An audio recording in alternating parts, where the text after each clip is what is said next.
Räägime Canvas animeerimisest. Ma olen kujundanud ühe sügiskontserdi Instagrami postituse ja praegusel hetkel on see lihtsalt tavaline pilt. Ma saan selle jagamise nupu alt ilusasti alla laadida ja see on PNG fail. Aga kui me plaanime seda sotsiaalmeediasse postitada, siis me saame seda kujundust ka animeerida ja sellega siis teda pilku püüdvamaks teha. Vaatame, millised on need võimalused Canvas. Ja esimene asi, mis me peaksime enda animatsioonide loomisel paika panema, on animatsiooni kestvus. Ja mida see tähendab? Tähendab see seda, et kui pikalt seda ühte lehekülge näidatakse. Ma võin teha ka animatsioone, kus on rohkem kui üks lehekülg, näiteks ma panen siit lisaleht. Siis ma pean ära määrama, kui kaua toimub selle ühe lehekülje ja sellel ühe leheküljel olevate animatsioonide näitamine, enne kui liigutakse järgmise lehe juurde. Ja selleks tuleb mul klõpsata lehe peal, mitte siis mingisuguse objekti peal, vaid selle lehe tausta peal. Ja seejärel te näete siin üleval valgel ribal sellist kellaikooni ja siin on kiri 6 sekundit.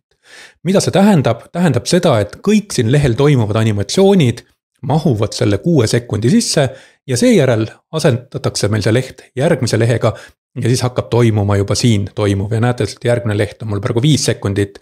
Ma panen siis mõlemad lehed 5 sekundit, et mul on esimene leht 5 sekundit, klõpsan ja siis ma võin panna, et rakendataks kõigile. Nii, esimene leht 5 sekundit, teine leht 5 sekundit. Animatsioonide lisamiseks on mul 2 võimalust. Kui ma klõpsan siin tausta peal ja vajutan lisaanimatsioon, siis ma saan lisada selliseid asju nagu leheanimatsioonid. Mida leheanimatsioon teeb? Ta automaatselt animeerib ära kõik objektid siin lehel, nii et kui mul on siin lehel palju objekte, ma tahan ruttu mingisugust asjad lendavad sisse animatsiooni luua, siis klõpsan siin tausta peal, lisaanimatsioon, need on leheanimatsioonid ja kui ma siit midagi valin, ma ei pea isegi klõpsama, ma lihtsalt liigun hiirega siia peale, siis ta juba näitab, et milline see animatsioon hakkab välja nägema, liigun mõne teise peale, siis nüüd on see animatsioon selline. Kui ma soovin seda animatsiooni, siis klõpsan ma selle animatsiooni peal. Te näete, et kui ma selle animatsiooni peal siin klõpsasin, siis pakutakse mulle välja, et kuhu see animatsioon lisada. Kas mõlemad sisenemisel või väljumisel. Ja mida see omakorda tähendab, me panime sellele esimesele lehele kestvuseks 5 sekundit. Ja see lisaanimatsioon sisenemisel või väljumisel tähendab seda, et kas need asjad on animeeritud sellel hetkel, kui mulle seda lehte või slaidi näidatakse, või siis hetk just enne seda, kui järgmist slaidi hakatakse näitama. Mina panen praegu mõlemad, mis tähendab seda, et kui mul seda lehte hakatakse näitama, siis on mul detailid animeeritud ja siis napilt enne seda, kui lehte hakatakse vahetama, on nad uuesti animeeritud. Nii et mõlemad, ma vajutan siin üleval jagamise kõrval nüüd selle play nuppu ja siis on näha, et kuidas mu animatsioon töötab. Kõik asjad lendasid sisse, nüüd saab 5 sekundit kohe täis, asjad lendavad laiali ja tuli teine leht. Nii et mõlemad on siis lehe sissenemisel ja väljumisel animatsioon.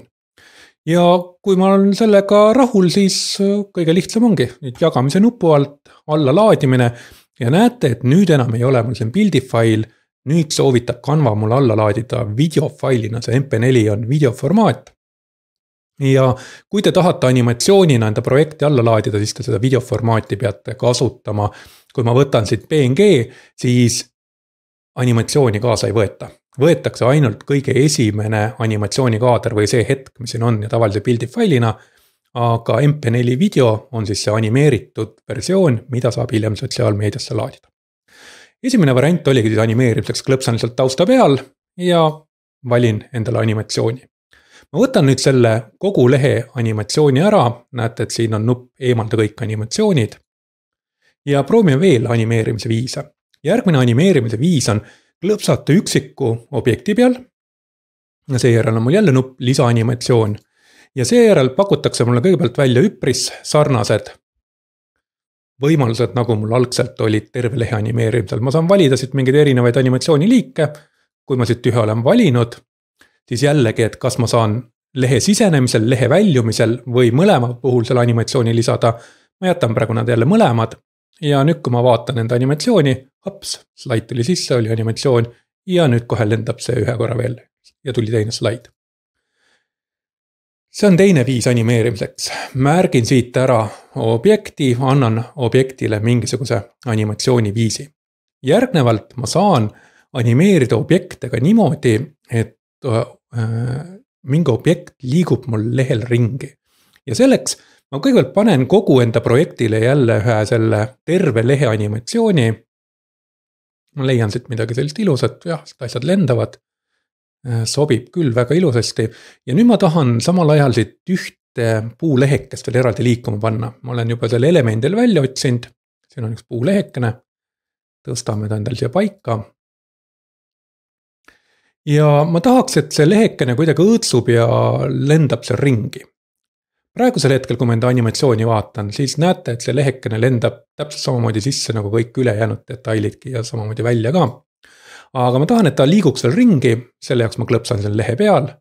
Siin on need animatsioonid ja näete, et siin on kaks valikut. On lehe animatsioonid, see on siis kogu lehele määratud animeerimine ja mul on fotoanimatsioon. Fotoanimatsioon on siis ainult sellele märgitud objektile. Ja ma saan sellele lehele üksikult ka veel animatsiooni määrata. Aga mind huvitab nüüd hoopis teine asi. Kõigepealt, kui ma kerin allapoole, siis on siin selline valik nagu liikumise efektide lisamine. Ja see liikumise efektide lisamine lubab mulle panna selliseid liikumise efekte lisaks, mis ei ole siis ainult slaidi alguses või lõpus, vaid kestavad kogu aeg. Näiteks ma valin siit sellise pööramise, see on näha, et ülejäänud animatsioon lõppes juba ära, aga see lehe pööramine kestab endiselt. Mind huvitab praegu võib-olla see pulseeruv leht, jah, võtame siit pulse. Jällegi ma ei saa seda intensiivsust määrata, see on pro feature või pro võimalus, aga nüüd kui ma panen endal animatsiooni mängimas, näete, et see lehekene jääb tuksuma isegi siis, kui ülejäänud animatsioon jäi korraks seisma, nii et selline lisavõimalus juures. Kolmas võimalus on veel animeerimiseks ja see on objektide ekraanil ringi liigutamine. Nüüd ma jätan selle pulseeruva animatsiooni siia ka alles ja nüüd kui ma kerin ülesse poole, siis siin on omakorda nupukene loo animatsioon ja sellega on mul võimalik ekraanil asju ringi liigutada animatsiooni käigus.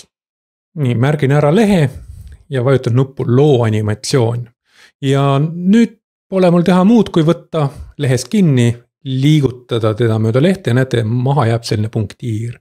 See on siis see rada, kus mu leht animeeriti ja juba mu leht sõidabki lisaks sellele pulseerumisele siis mööda ekraani ringi. Nüüd ma saan valida, kui kiiresti ta liigub ja selleks on mul siin skaala kiirus ja mida see kiirus tähendab, kui see kiirus on maha tõmmatud, siis on ta animatsioon terve, selle lehe animatsiooni pikkune lehe animatsioon oli meil 5 sekundit. Kui ma ta tõmban siia poole peale, siis nüüd ta on poole lehe animatsiooni pikkune. Ja kui ma tõmban siia lõppu, siis näete, et hüppas hirmus kiiresti. Ma tahan, et see leht liiguks terve selle lehe animatsiooni jooksul ja nüüd ta siin ilusasti liigubki. Lisaks ma saan määrata liikumislaadi. Algne tähendab seda, et ta liigub täpselt nii, nagu me hiirega tõmbasime.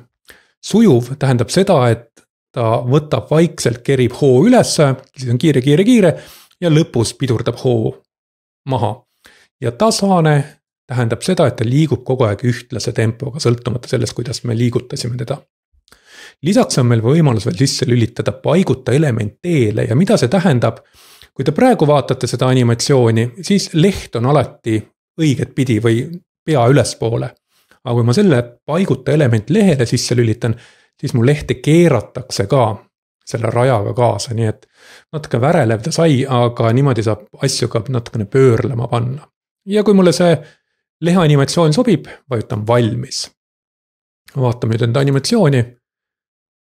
No see rada seal võib-olla ei olnud kõige parem mõte, võtame selle maha, nii et klõpsan siin, animatsioon ja paiguta element teele ei olnud vist kõige targem mõte. Ja nüüd, kui ma vaatan enda animatsiooni, siis tulemus on selline.